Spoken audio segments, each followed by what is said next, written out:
Hold up. What? Who are you? Where's the invitation? Don't shoot! Don't shoot! Mother! Mother! Sam, I'm so glad you came. Come in. Mother? Come in.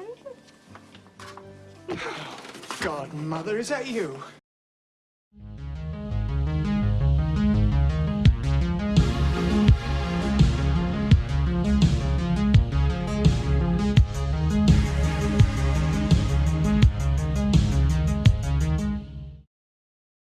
Welcome everybody back to the harbor. I'm your host, the Kino Kowboy. Brazil.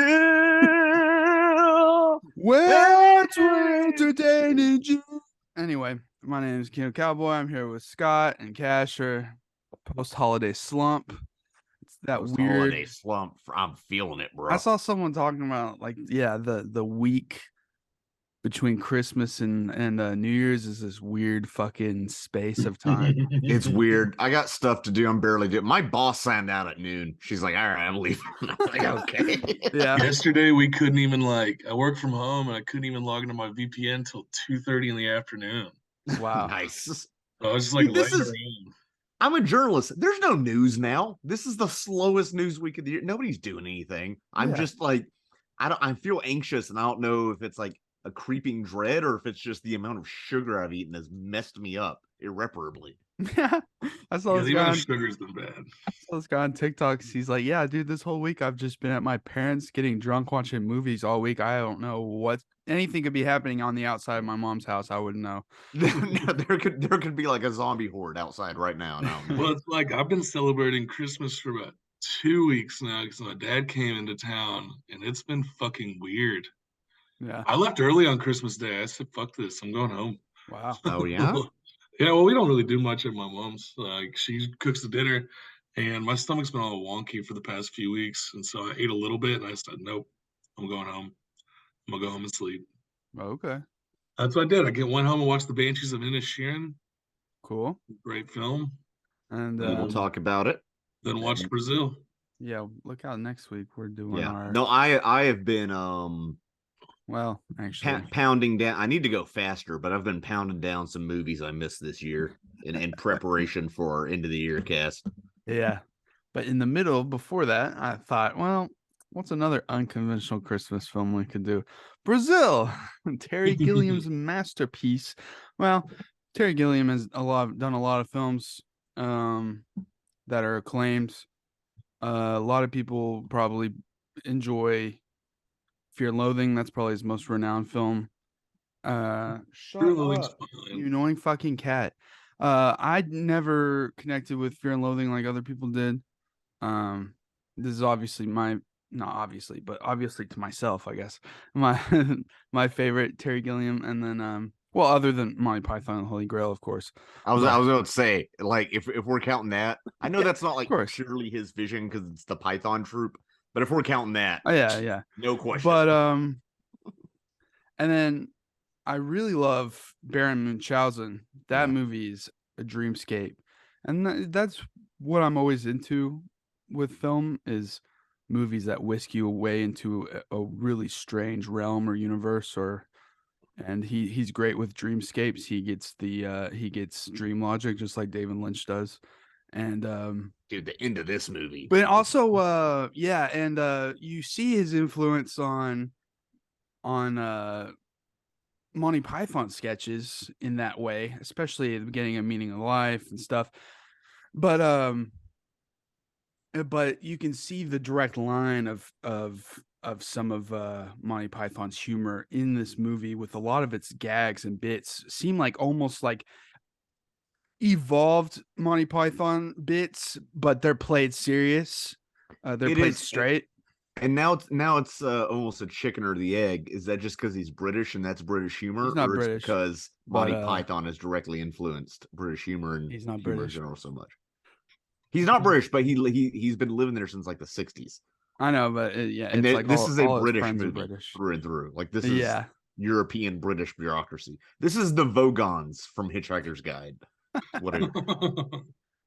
I don't know. I was just thinking about that. I remember watching Monty Python and the Holy Grail at 11 years old because my mom had it on VHS. I don't know why. She doesn't even watch Monty Python, but I stuck it in and none of it clicked with me. I was like, what the fuck? But Really? then just a year later at 12 years old, it was the funniest fucking movie in the world. So, Oh, dude, I remember I was my dad and I watched it, and I was 10 or something, and for the next like 2 years, I was an insufferable prick just quoting that movie at every opportunity. yeah. Like, I love it. That's a very influential movie on me. Very. And you know, like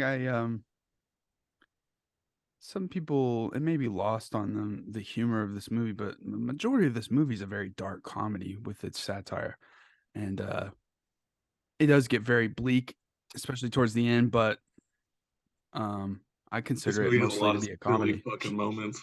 This movie did well. It did much better in the UK than here. Yeah. And people, namely Americans, can't handle absurd humor. Yeah. And it blows my mind because that's some of my favorite humor. Yeah.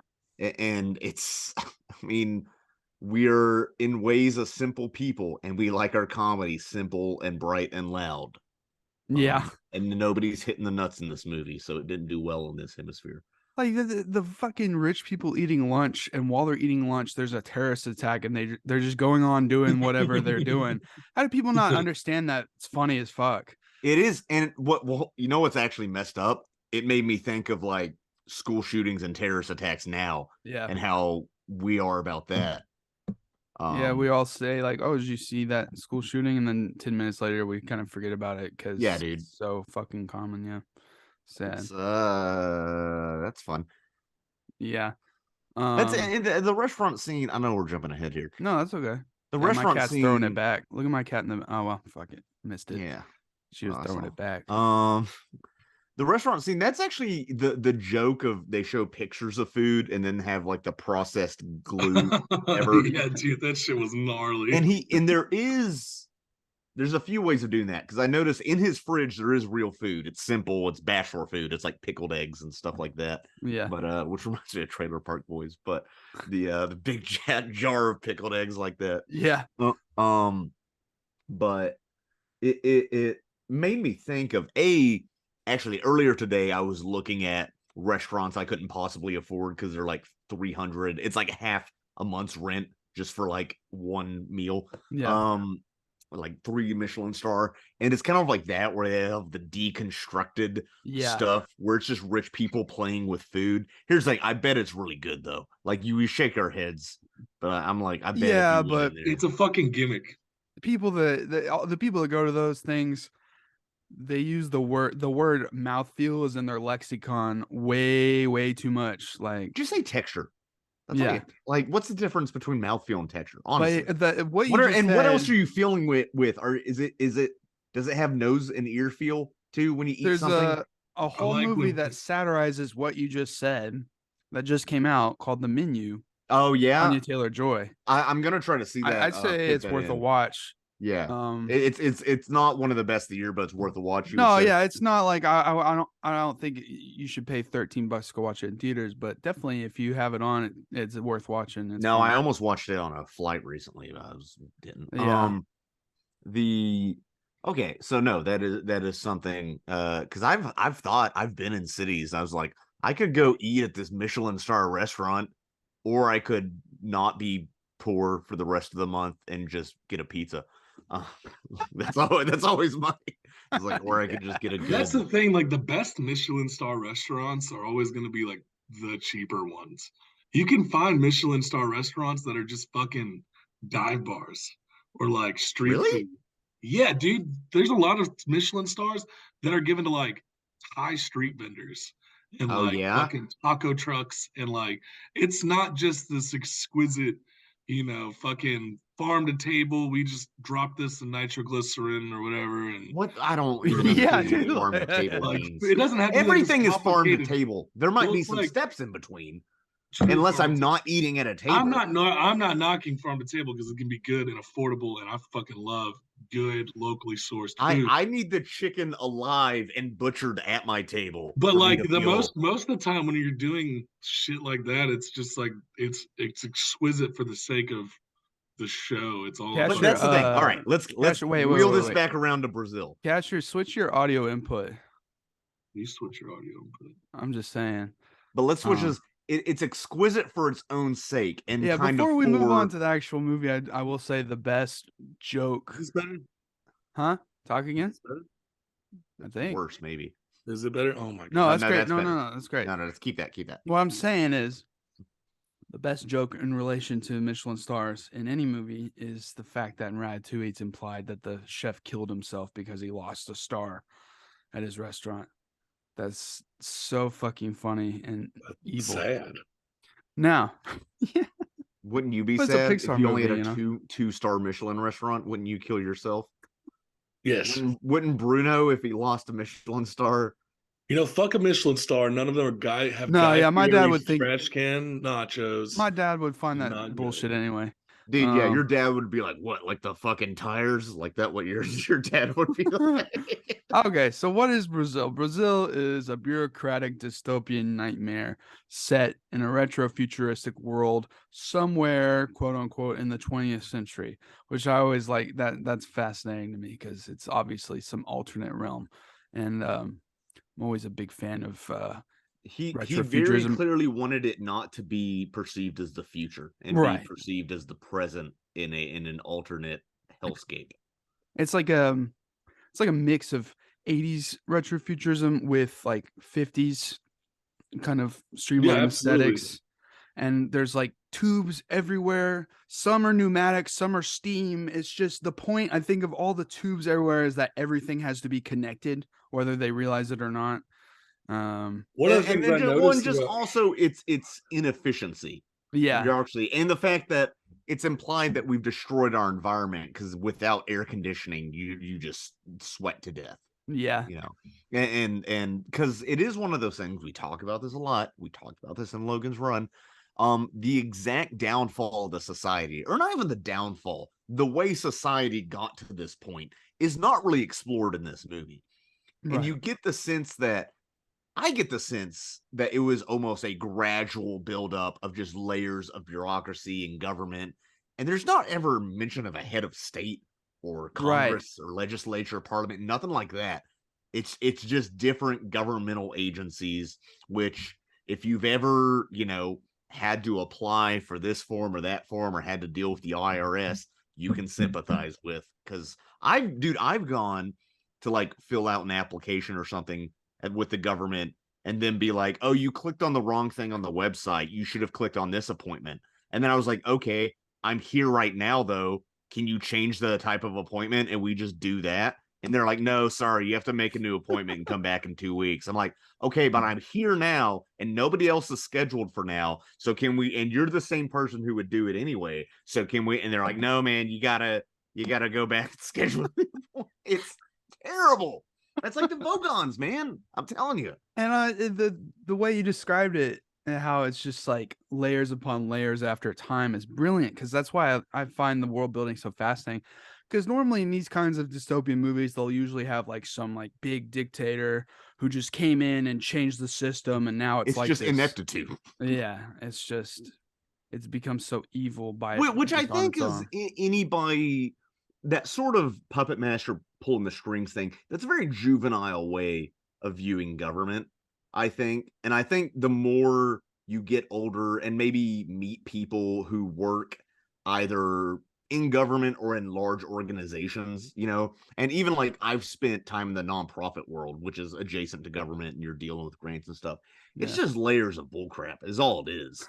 It's really, I don't think anybody's in control of anything. Some people have more control than others, but I mean, even in heck, the way grown adults talk about the president, like he's the dictator and can do whatever he wants with no or has complete control over the economy or gas prices or whatever, is insane to me. Yeah, that's and it's there's about mental. 7 or 8 dashes of 1984 in this, we should point out before we get going. And we should also And point out that these were made around the same time, so it wasn't. Yeah, it was made around what came out around 1985. Yeah. It was being written for years. It was written by him and two of his friends. One who was worked with him on Life of Brian.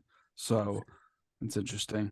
But Terry, he had all the ideas and all the set pieces and everything, all the whole story, but he just needed his friends to help him straighten it out, which I recommend other people take word of that, because maybe the AVGN movie would have been better if that would have. And anyway, but I'm fascinated by how like a movie like this can get so many sets built and miniatures and all these effects for a movie like this. You know what I mean? It looks expensive. I know. And one of the things I like about this movie is I know they use miniatures and sets and backdrop matte paintings. There might have been some blue screens in there, but I do often think, how did they do that throughout this movie? Which is refreshing, because, you know, the answer isn't just the UCG.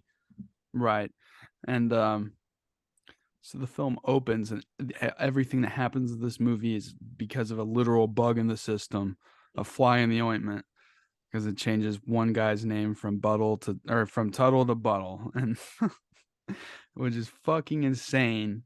And the way they jump, well, I'm saying the way they jump into Buttle's apartment and put that shit over him, and then they haul him away just like that without any sort of fanfare, is one of the darker elements of the film. And and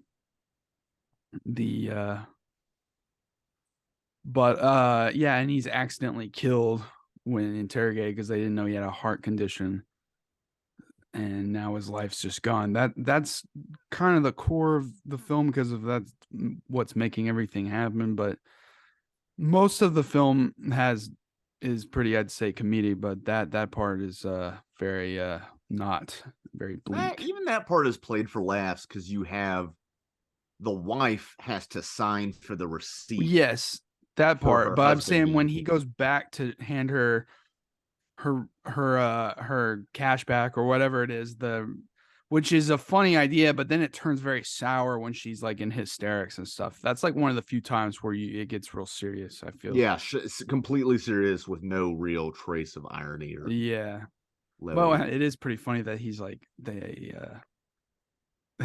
his boss is like, well, can't we just like burn it or eat it or get rid of it? And I don't know. And he's like, no, I'll just take that it. is one of the interesting things is, so there's been more and more talk about the deep state recently. Oh, yeah. And the idea of all these combating government agencies, which I think is true. I mean, obviously, FBI and JFK butted heads, to put it mildly. Maybe he ended up in one of them losing their heads, ayo. But the idea of you have all these imperfect people in these agencies, and they're all trying to place the blame on each other, and like say it was this person's fault. It was the Ministry of Information. No, it was the Ministry of Information Retrieval, and all this different things. I think that's almost true of any organization, because here's the thing. This is, when I first saw this movie, I was douchier about in my response to it. Which you'll be glad to know, Adrian, because I know it made you mad that I like this movie better on a second viewing. Yeah. Mainly because I'm older and more mature and less. Well, I was worried you didn't view it in the lens of like of how comedic it was, and not and it's less about being 1984 bleak than it is like satirizing ridiculous concepts like that. No, it's absurd. But to me, 1984 is about fascism. It's about information suppression. It is more political, and that is in this. But I think there is more of a satirization on corporatism, right, in this, and just general bureaucracy and right. Because in 1984, the government is in its way very effective. Yeah. And this it is not. Yeah, yeah. Because on the very surface of this movie, this is a very small man with small aspirations working a dead-end, horrible bureaucratic job who daydreams every day because his life is fucking boring. That's what it is. Yeah, very Walter Mitty-esque. Yeah, and so, but then you take Terry Gilliam takes that concept and makes it the most maximalist extreme version of it. And like the daydreams he has are very like these Kate Bush music video looking. They are Kate Bush music video. And maybe it was the other way around, you know. Maybe all right. Well, they have all these inspired. sort of like lens flares and dreamy sequences, and he's fighting a giant samurai. that ends up Obviously, being him. he's trying to, boost himself up. He's got all those insecurities because he's a small guy, and he just wants to. His mom could take him to the top, give him a good position and stuff, and he keeps arguing for the first third of the film that he just wants to stay where he is. He likes what he's doing. He doesn't want to move up at all because he doesn't, it's too risky, I guess. I mean, I don't know that I almost want a job like that where I can just do kind of mindless, repetitive stuff, think about other things, go home to my apartment with a living wage. But also, I think after a while, it can really crush your soul if you've met those bureaucrats. Some people do it, dude. I had a roommate who was in some ministry, something or other, and I mean, he was studying for a test or whatever, but yeah, he seemed to be okay with it. He was that kind of guy. I think we would eventually go crazy. I don't know if I was offered a promotion and if I would really want it that much. I'll be honest. I don't know, man. No, I get that. It's just funny. It's like in his dreamscape, he finally fights the samurai and he destroys him, and then after that moment he's finally able to move forward with himself and decide what he wants, and that's when he tries to get the promotion. It just sucks because like instead of being rewarded for being assertive and stuff and going after the promotion, he gets the new job and it's fucking 10 times worse than his old one. Doesn't he only want the promotion so he can do more research on the woman because it's like classified? Yeah. It's not even him showing like wanting to do it. He's just like obsessive over this woman. I know, but like this movie, it's a little different than like having the wherewithal to go up and be like, yeah, I want that promotion. He's got such like underlining kind of creepy fucking aspirations. Yeah, but he's fighting for the woman in his daydream is what I'm saying. He destroys the samurai. No, what I'm pointing out is he doesn't come back out of that and is like, I want the promotion. He comes out of that, does more research on the woman, and because of the research on the woman being classified, he's like, yeah, let's get the promotion so I can access right. No, I see what Cash is saying. He doesn't want it for the promotion himself, which I know, but I think it's a subconscious thing though. Some of it with the dream. I think this episode should be called Brazil Simping Kills, because this movie is just a giant warning sign to all simps that your actions and your simping has consequences. Yeah, it really is, because it's also we'll get into this later. I think the romance aspect of this has aged the worst out of this movie. Yeah, it's fucking weird. It's like, hey, I don't like you. Okay, I like you now. Like that's a woman's reaction. It's very much like, oh man, if you're a nerd but you're persistent, the woman will like you eventually. That's what he wants to believe. I think more of this might be a dream than you might I think. Also think more of this might be a dream than we think. I think the entire last hour of it could be a dream. Yeah, I think so. Who knows? But not just the last 10-15 minutes or whatever. Yeah, exactly.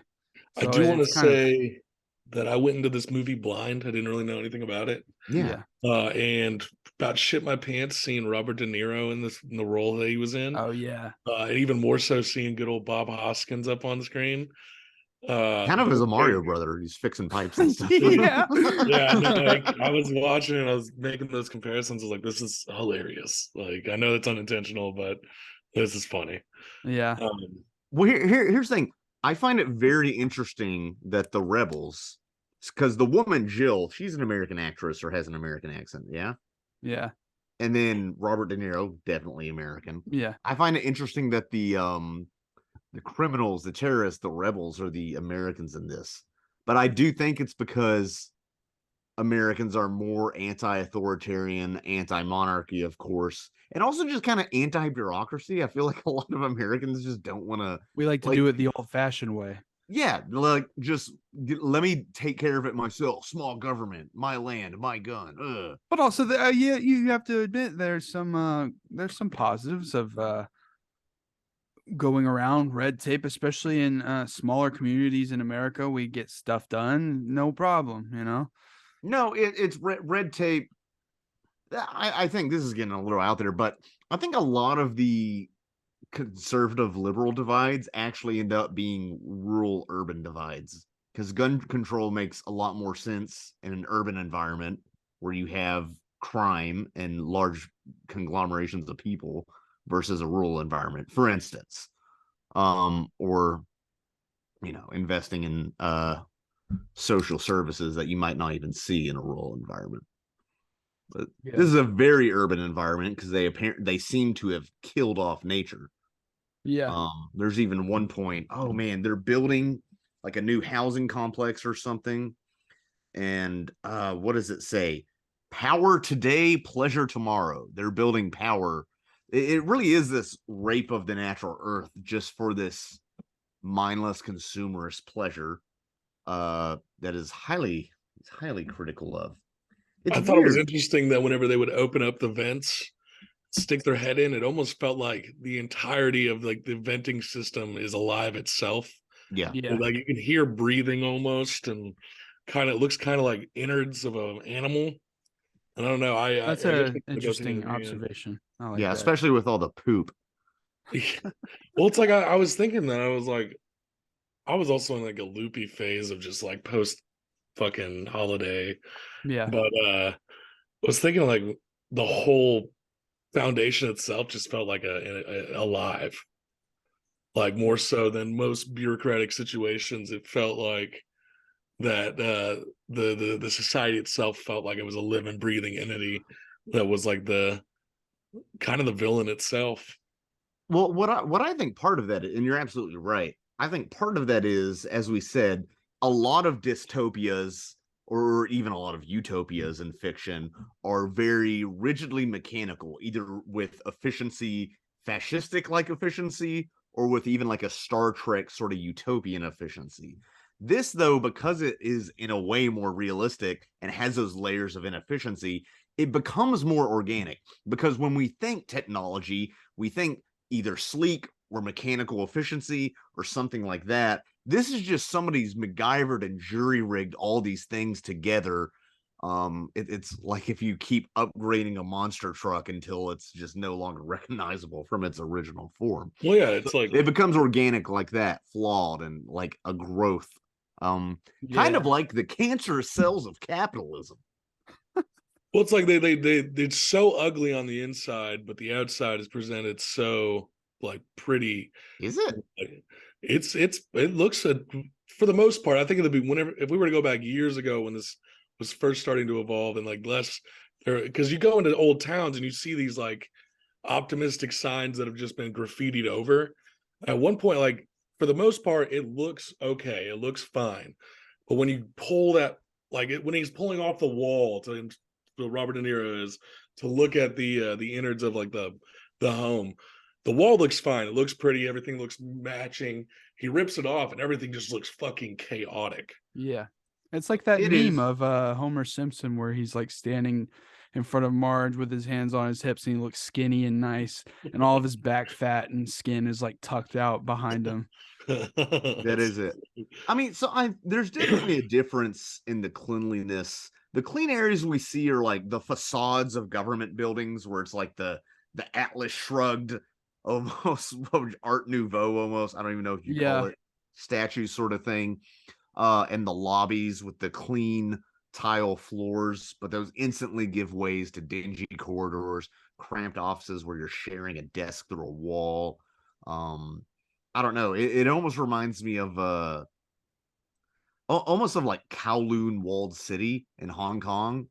You know what I'm talking about? Where it's just like nothing is really made up to code. So it's just all these buildings like crammed into each other, and they're like kids jumping between rooftops and stuff. It almost reminds me of that level of chaos. Well, like a perfect example of it is whenever they're eating and the terrorist attack happens And not only they did not give a shit, but the restaurant goes as far as to grab like a shutter shade to put up to not allow them to see the dirty terrorists destroying the restaurant, like to completely cover the ugliness. So it's like there's a facade of this like pristineness amongst like the elites here, but everything behind it, behind the real facade, is just dirty and disgusting and inefficient.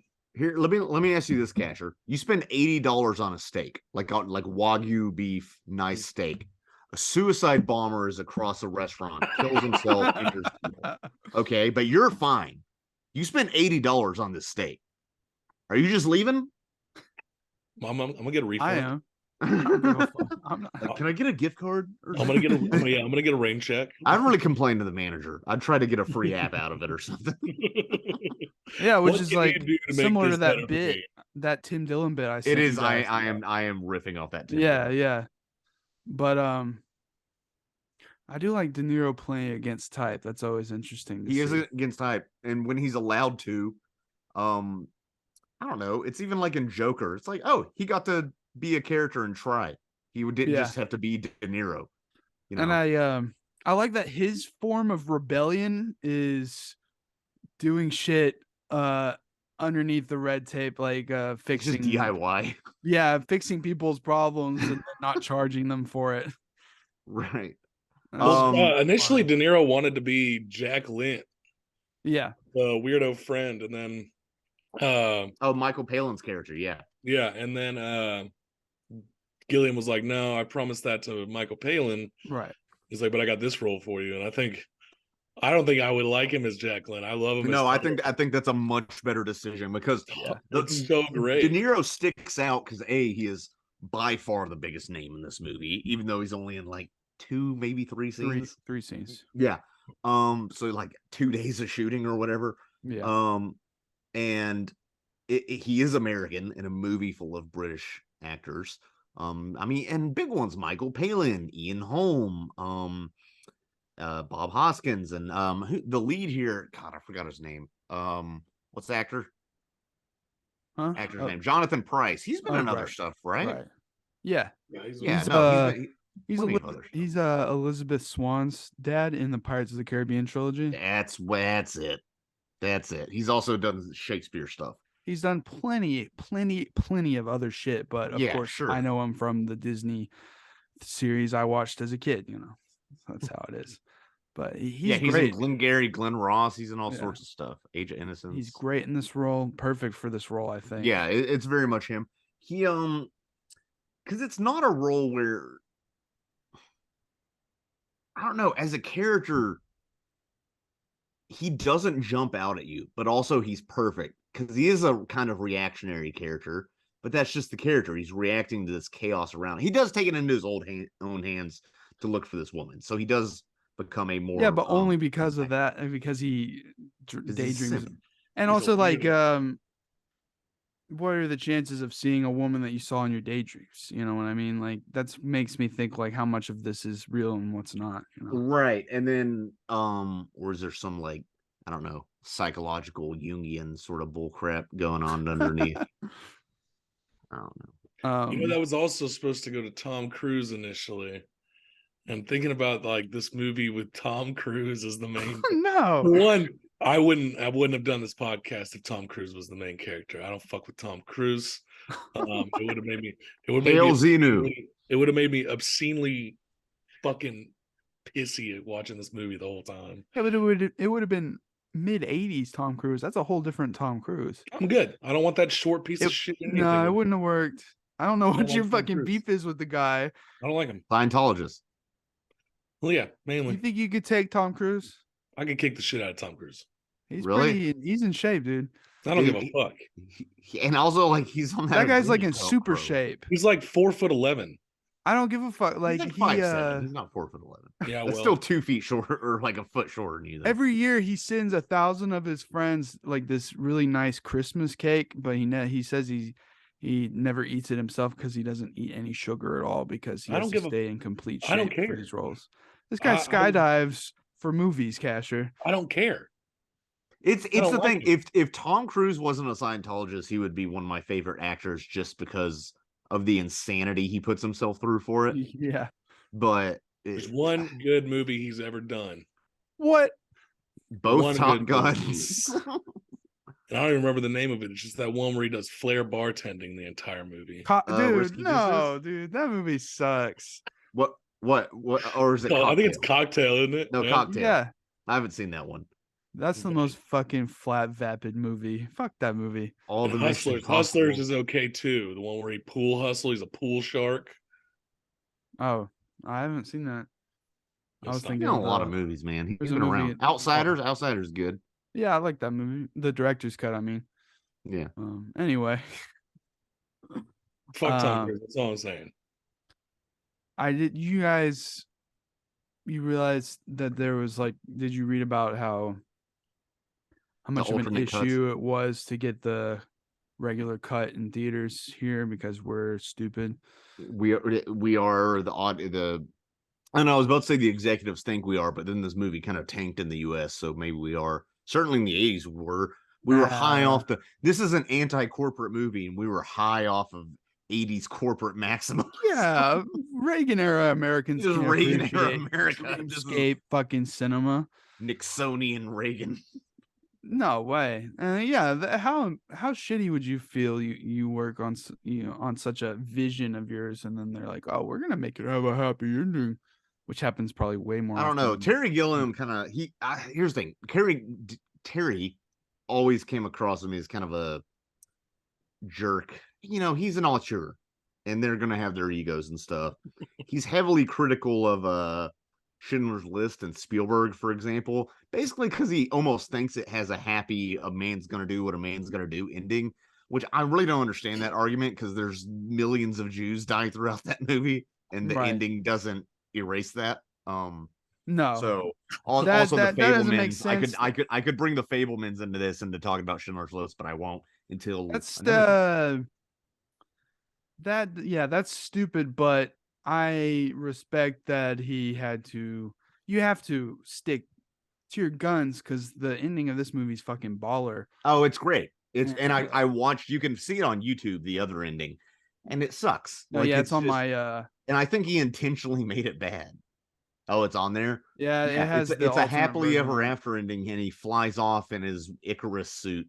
Yeah. With Jill, and that's the movie. No, fuck that. I want the ending where he's like humming the fucking Yeah, brain dead. They Brazil, went too dude. far in the interrogation. yeah. I fucking love that, and it's a classic ending. I didn't realize that this is where that fucking started because I've seen a lot of movies that not a lot, but like I've seen a few movies that go balls deep with that. The big one is like The Descent, which is a fucking great horror film. Yeah. That ends. You think it's got a happy ending, and then similar situation here, man. And I was reading into it. The guy who directed The Descent, or the person who directed The Descent, directly cites this as inspiration for the ending. Yeah. It's fucking rad. Also, God, that's good. Brazil. Yeah. Also, I do imagine, like, I don't know. I was watching the trailer for this movie. I'm like, how do you explain this movie in like a minute to 80s audiences watching Right. trailers in the theater? It's kind of hard. Yeah. You can use 1984 as a reference, but the internet wasn't around, so a bunch of techno libertarians couldn't throw Orwellian around at every thing, even though Orwell was like socialist. Shut up. He's like fought for socialists in the Spanish Civil War. So that is, yeah, I don't know. I don't know. What was the budget? 15 million, made 10 million in the US, but much more abroad, I'm sure. Yeah. So I'm gonna inflation calculator this. Sure. Roger Ebert gave this 2 stars. Well, I believe it. some, you lose Roger some. Ebert could miss, and Roger Ebert It's dead. I like Roger Ebert when he's not talking about video games. He was a popular film critic. He was. And some people argue that he hurt film criticism by almost making it too broad and accessible. Huh. And he was kind of anti-academic film criticism, which I can get to a point. Because That's why sometimes we're leads- here to help by reviewing only patrician niche content. Yeah. Content. Which is one of the less niche movies we've probably done. Content. guess what? Yeah. In 2023, we're going hard. We're gonna. We're going full. We're gonna be reviewing dude. some niche fucking bullshit. We got esoteric. a 7-part Tetsuo the Iron Man series for you. Hey, no, we could definitely talk Tetsuo. No, I joke. need to see that. I would like that to do that. I Ichi still the need to see Killer. the sequels. But we'll get into that shit in the 2022 podcast, or we can talk more about that. I will say, like we were saying, how it differs from other dystopian things, like how it's focused on bureaucracy mostly, but also it does have plenty of themes on the elite and the wealthy. Like one of the main running gags is the plastic surgery with his mom, like getting her face literally stretched out, and It's then so fucking scary. Very famous. and her It's friend. one of the creepiest things I've seen in a fucking movie is her turning around. Do I look beautiful? It's a literal. Is that really facelift. it? You just talked about The Descent, and that's This is creepier than Descent. Man. This is funny as fuck to me. And yeah, I just think I hated it. I hated that part. Where her they friend put Mrs. the Shirley. saran wrap over her. Yeah, That her creeps me friend out. Mrs. Shirley, she has like one messed up part from like acid or something, and then the next time you see her, her whole head's covered, and then it just escalates. It gets worse and worse. The complication, not a complication. That's a good bit. Yeah, you have a dwarf talking about like use knives, I use acid, you hack. Yeah. It's a weird movie. Yeah. I tried to get my parents Terry to watch Gilliam. this. And then I like every time he tries to go over to his mom's house, the security are like holding him at gunpoint immediately because they don't know who the assume fuck fits he in. is. Dude, yeah. He's such like a bumbling, sweaty, like timid guy. It just plays so funny. It works so well in that regard. There's that thing. Gated communities, you always have the guard. Like, what do you want? I'm like, I'm delivering pizza, man. You see the sign on my car, and he's like, all right, go, you can go. I'm like, I know I can go. I work for Bad. They ordered this. Yeah. Like, See, you're not rich. You don't live here. We're working. We're both working class here. You son of a bitch. Yeah, dude. You press a button to raise the gate. That's your job. Okay. If anything goes bad, you call the real cops. Yeah. Anyway, I got some ire for the working class today. Terry Gilliam, his movies always have that distinct, weird, angled, kind of lower angled look to them. Yes, and a ton of fisheye lens. It makes it real. It adds to the dreamlike nature. In Fear and Loathing, dude, he goes apeshit with that. He makes it like. The problem with Fear and Loathing is that it works too well, because in that movie it makes me like sick to my stomach. I feel like I've taken all those drugs with Johnny Depp, and I start to feel like motion sickness. Watch that movie. I swear, because it's like swinging around and shit. Ooh. You said it's annoying in Fear and Loathing, or do you think it's also annoying? I don't like Fear and Loathing personally. But do you think those sort of techniques with more? Oh, they work better here, I think. No, sure. It's not as intense here. It works for the dreamlike aesthetic in this movie. I'm saying in Fear and Loathing, it goes overboard on purpose, which I think from a distance I can see the brilliance of it, but for me it makes me sick. So it's just too much. But I can respect people that are really into that, you know. But he also made another sci-fi he made was 12 Monkeys. 12 Monkeys is which is it's a good movie, but the short film it's based off of I actually prefer, and it's like my favorite short film of all time, Le Jetty. I think it gets everything done in the 25 minutes that it runs, and I like Terry Gilliam's adaptation of it, but it's like, man, at the end of the day, just watch the 25-minute short film. Short films are underrated, but I understand why the business model is practically non-existent outside of festivals and stuff, which is not a business model. I would wonder if with streaming we could see more short films, but honestly, I can see why streaming would be like, what we're trying to do is maximize retention. So if we're going to give you this money, we'd rather you make a mini series. It's got to be at least 6 episodes. It's got to be at least 6 episodes. What we're getting is on Netflix has done a couple of these. They've done Lead, Death, and Robots. The anthologies. It's a series of short films, all different. And then we just got The Cabinet of Curiosities by Guillermo del Toro, which has like some pretty fucking banger directors filming short horror and science fiction. Yeah, it's kind of like Twilight Zone-y sort of thing. Yeah, I do It's wish sick. they could stand on their own as like short films in general. Like, oh well. I get it, but yeah, So gotta That's the weird. factor best we're into gonna something. get, really, honestly. That's why That's the best, YouTube is like still the best housing for short films right now. Yeah. We had Black Mirror. Black Mirror was like that. And Yeah. Twilight Zone type stuff. Yeah, I it's agree. I cool. like short films, man. There's some short film. A lot of short films feel like pitches for bigger movies, They are and often. then some feel Plenty like. plenty of times that happens. Well, I'm saying, then there's some that are just like standalone that will probably never get like what Ari Aster's first short film. Oh yeah, which is fucked. something that's what we need to talk about the Johnsons or whatever. Yeah, it's it's called. fucked. It is, but here's the thing: it doesn't need to be any longer. No, it doesn't. I would be upset if it was. Yeah, like The Grandmother by David Lynch. That doesn't need to be longer. No, and then like I've watched like a lot of really good horror short films are made. Like horror is really well done in like short film format. And I think we're gonna see it's becoming more and more popular, especially I've been noticing on the internet some really obscure ones that I've watched have been people reacting to them, and I'm like, oh shit, I have watched that a decade ago. Like I wonder if this is gonna get popular now. So you get hipster cred? We go. What? Did you say my hipster credit? No, it's so you can get hipster cred. No, it's interesting to see like the evolution of what people are interested in. Like things come back around, and it's crazy to me because we have access to everything, and people are on the internet. Yeah, we're here talking about Brazil. Who knows, man? Maybe Brazil will pop off in the next year. Yeah, on the You never know. 40th Sometimes there's a anniversary. resurgence, like with Come and See. That blew the fuck up. Oh, Yeah, it's dude, weird. yeah, massive. But it's also because it was because it just had been like restored and being shown around again after. Yeah, it was like lost media for the longest time. But not really. I mean, you know, what I'm saying is like this has been around. People, you can watch it. You know, it's not hard to find. No, Brazil. I mean, Terry Gilliam is a known director. Right. Even if you haven't watched this, you've watched Monty Python or whatever. Or the Brothers Grimm. Oh man. Did he make that? Yeah. He did? Yeah. Why? I don't know. My little brother was mad obsessed with that growing up. Cody, you have shitty movie taste, buddy.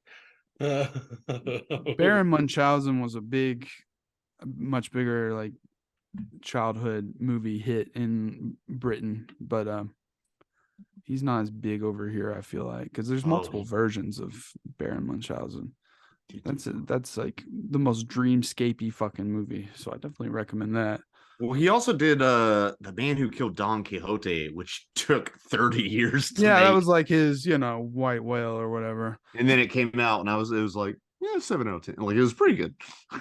Yeah. I didn't see it. There were a couple directors that did that the past few years, put out these massive movies that they were really passionate about that were just like, okay. There's I forget the name of it. What's his name? Orson Welles. I was about to be like, the fat guy. Orson Welles had a movie come out a couple of years ago. I still haven't seen. Yeah. But it's weird. We're in a strange time for media, man. Yeah. And speaking of media, I do think consumerism is a big part of this, and I do find it interesting that Terry Gilliam is very critical of entertainment as distraction in television of this, because people, when they're not working, they're always looking at their ridiculous, almost like somebody in the 1940s trying to imagine a 1980s computer with the big magnifying glass on the small screens. They're always watching Casablanca or whatever's on, which is actually kind of interesting because it reminds me of remote work today, where people are literally, thank God my job doesn't do this.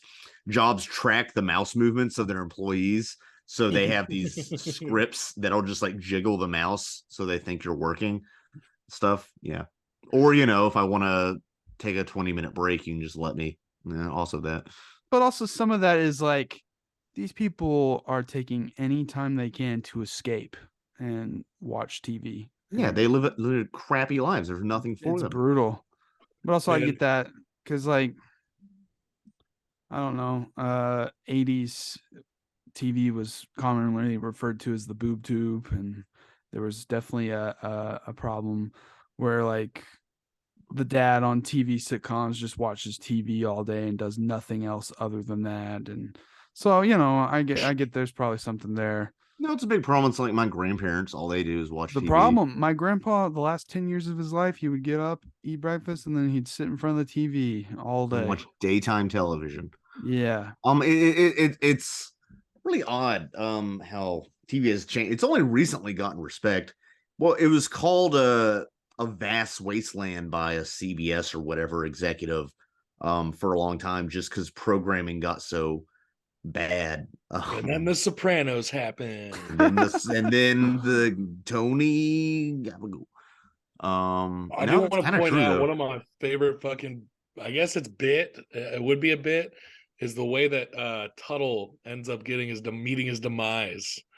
Is he saves Lowry from being interrogated, comes out, ditches his stuff. Lowry starts getting ahead, and then just piles of paperwork cover him and just that's continuously cover him. Fucking joke. Dude, it was like terrifying, but I was cracking up. Yeah, I mean, do we even need to point out the symbolism there? No. But it was one of my favorite scenes in the film because he's like trying to rip it off him, and then it all just disperses. It's a cheeky gag. One of my favorite gags is that he finally gets that new job and he's in that tiny room and he has to share a desk with someone else in the next adjacent office. Yeah.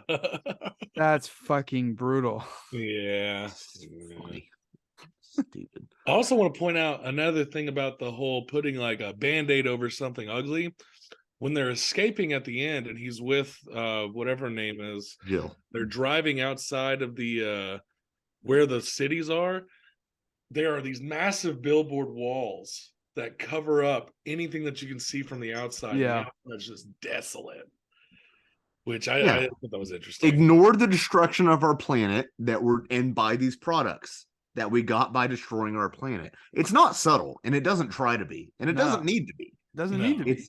Like Snowpiercer. Burlesque almost. Yeah, yeah. And I do like that there's another gag where you're seeing these big you see what looks like a model set and you're like, this looks like a model, but that's okay. It's a movie. But then it turns out to actually be a model. Yeah, dude, that's so good. A fucking homeless guy like pouring beer on it and shit. I don't know, it's just a good bit.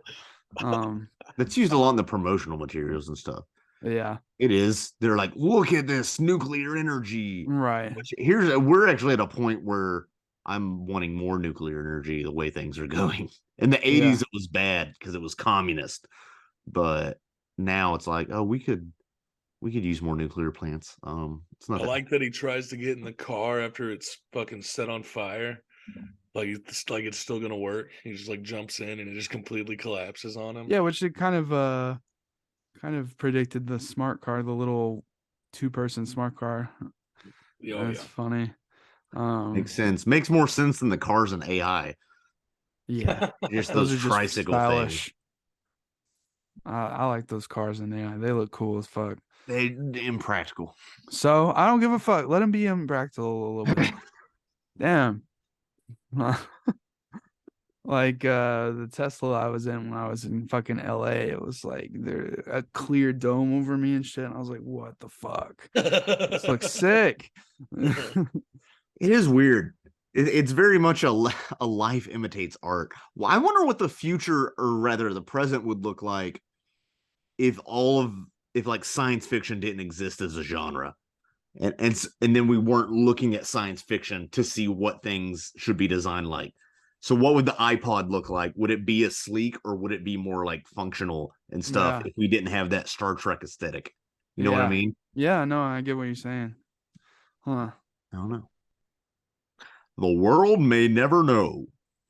Also, you talking about Tuttle getting killed by papers like that. That's when you're like, oh shit, this is like a dream sequence. God damn it. Oh yeah. But there's hints right before that when he's trying to escape the Ministry of Information and it like obviously parodies Battleship Potemkin with the fucking baby going down the steps and shits and like the soldiers following, and that's when you get your first hint of like, wait a minute, I think that's a way to be like, okay, we're setting up for something the film savvy to kind of lean on the fourth wall a bit. And maybe, Sam is a film guy. He's Kino. Is Sam Kino in this movie? He looks like enough of an incel to be Kino. But yeah. By the point Sam got laid, I'm like, I think that was just more of like a wink to I think it was a wink to the audience. Like, hey, this is a little bit much here. I don't know. I like that effect. I'm saying it could have been his subconscious. He saw Battleship Potemkin on TV. Why would that be on TV? I don't know.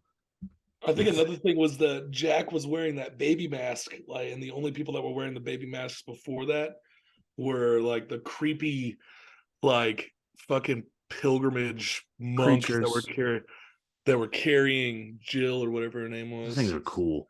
Yeah. They remind here's the thing. I think Jack probably really did wear that baby mask. Though. I think so, yeah. And there's probably some knowledge of the baby mask being like a comfort.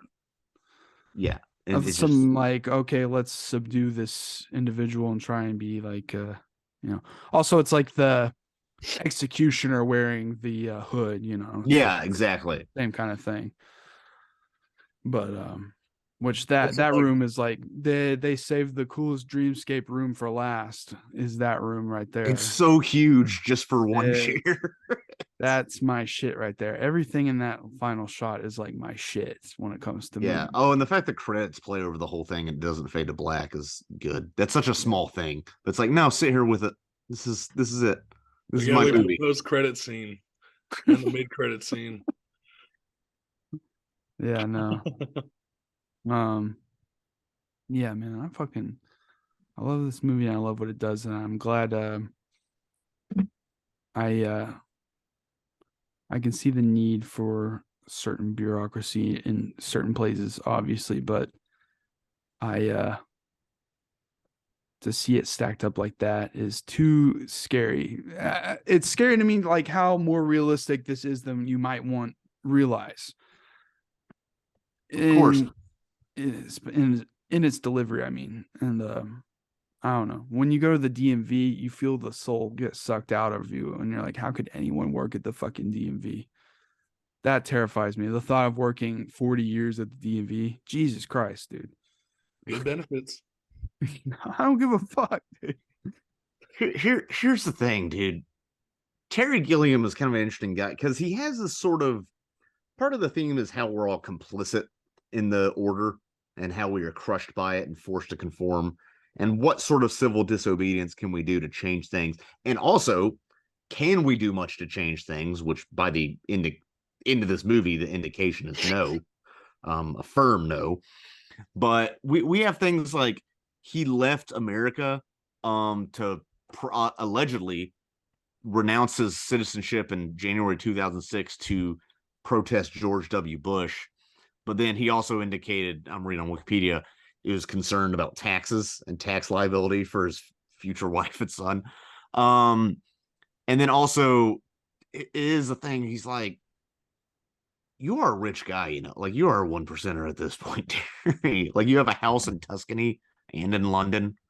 Also, he supported Roman Polanski, signed that letter. So yeah, there were a lot of fucking people, who just fucking signed that. It's weird. That's a really weird. It's really sad. David Lynch signed that, and I wonder why. Guillermo del Toro signed Lynch. I don't know, man. I think a lot of people. I even think like what's her name? Black Swan, Padme.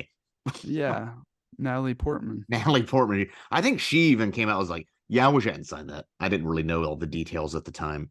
Yeah, it's kind of like maybe it was kind of like a Coney 2012 thing. Maybe honestly, people are like, yeah, Coney, and then they're like, oh, Coney's he's not a good dude. I don't know. I didn't catch. I remember just coming into my college geography class. Coney wasn't a good dude. They were trying to stop Coney. I know, but it was also like I don't remember. It was also like a bandwagon thing of not really knowing what it was about at all. That's the thing. I didn't see it. I just somehow it didn't make it to me. And then I got into my college geography class the next day, and my professor was like, well, let's talk about this Coney thing. I was like, I have no idea what's going on. This fucking man, when me and Braden were in stage crew, we were the head of the stage crew by this point, and this ninth grade kid, uh, he he decided to try and do a bit and stick with it the whole time we were doing for the musical stage crew. He was on it, I think, because his like teacher or like his mom made him be in it or something. But he said he had a shitty accent, and he'd be like, "I am from Uganda. I know Coney," and he would like stick by this fucking bit for the whole time, and he kept trying to the thing is that he's a 14-year-old kid, so you would think he would just give up after like 20 minutes, but he kept insisting that he knew Coney. And after 3 weeks of that, I started to almost believe it, because it just went on and on and on. And then, I think all drama students should be child soldiers and sent to war. Honestly, all theater kids should be given an AK and turned loose upon each other. And he would tell us, he was like, "I am not black. I am from Uganda." I'm like, "What are you talking about?" But it took us like sneaking up on him while he was outside talking on the phone with his mom to call him out. And then he like hung up on his mom real fast, and it was a stupid thing. I don't know, that stuck with me. Being dedicated to a bit, especially a kid who wasn't in theater, who was made to do this by like his parents. I don't know. Cool. That's stupid. I don't know. Good story. Hey, whatever, man. Take some notes. We all need bit dedication. No, we all need bit dedication To a degree. Do you want us to dedicate talk about to this any movie? of my friends? I think Brazil's a weird name for this movie too. Is it? Kinda, yeah. And why? I don't know, just because of that song, and That because song, it's a false utopia. they sing the entire movie because it's the unconscious escape that they want to get from the world they live in. That's why they're humming it. They want to go to a jungle paradise like Brazil, which is They don't actually know like what the highest. Brazil even is probably at this point. You know? Yeah, no, it's just They like just- some. They know the song or whatever.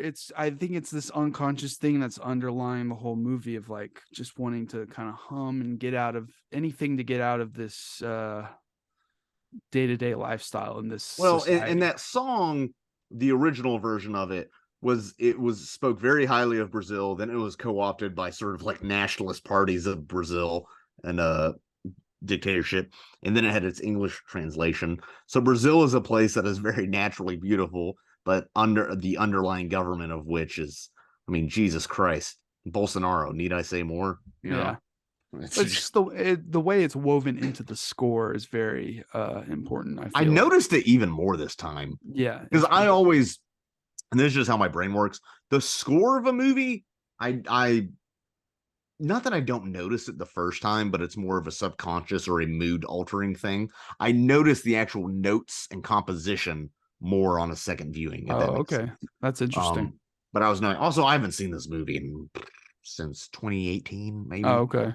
Well, or earlier. Also, the rest of the score too, da da da da da da da da da da da da da. It almost makes you anxious. I really like that. Which that score had a resurgence with the Wall-E trailer in 2008. They used that track from Brazil as like the trailer. That's how I knew the music before watching the movies, because I watched that trailer a lot because I was Pixar pilled in middle school so hard. Like I was obsessed.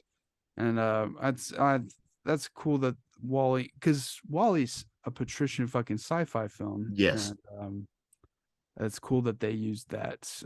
They borrowed that for the trailer. And also John Williams has like that motif for like 6 seconds in his Last Jedi score as like a little nod to Brazil. And Canto Bite. Yes. For all the rich. So yeah, this is a lot of people love this movie. I was really hoping Canto Bite would look more like Casino Zone from Sonic. That's how I pictured it. Yeah, I heard there was too. going to be a casino planet. Less fancy regal, more maximal. And it's weird because he did it. The whole thing was to shit on Disney and Disney executives. But people don't want meta in their Star Wars. Yeah. Well, right. Well, Yeah, I almost thought we would go a whole cast Yeah, me without too. mentioning Marvel or Yeah. Star Wars. Casher mentioned the mid-credit scene, and I had to like divert. I was like, Yeah.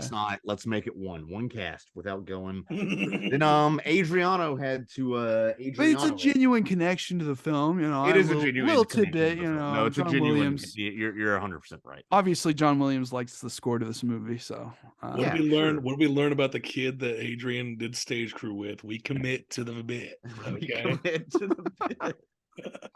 yeah. Anyway, the Is there undercurrent any of that Ugandan track. cinema that we need to review on this? Yeah, Brazil is the escape, and there is no escape, as you see at the end.